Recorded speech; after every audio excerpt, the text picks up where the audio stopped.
నదుల అనుసంధానం, పోలవరం పూర్తి చేసి జలహారతి ద్వారా ప్రతి ఎకరాకు నీళ్లిచ్చి తెలుగు ప్రజల రుణం తీర్చుకునే విధంగా తీర్మానాన్ని పాస్ చేయడమే కాకుండా ఆచరణ చేస్తాం.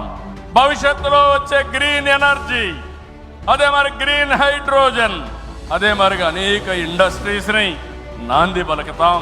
అదే మరిగా ఎక్కడికక్కడ ఏవైతే లాజిస్టిక్స్ ఉన్నాయో, రోడ్లు గాని, రైల్వే గాని, ఎయిర్పోర్ట్లు గాని, అదే మరిగా పోర్ట్లు గాని, ఇంకో పక్క ఇన్లాండ్ వాటర్ వేస్ గాని, ఇవన్నీ చేసి ప్రపంచంలోనే లాజిస్టిక్స్ కాస్ట్ తగ్గే విధంగా మన ఆలోచనలు ఉంటాయని చెప్పి నేను మీకు తెలియజేస్తున్నా. ఇంకో పక్కన మీరు చూస్తే ఆ రోజు నేను హైటెక్ సిటీతో హైదరాబాద్ లో ఐటీ ప్రారంభించాను.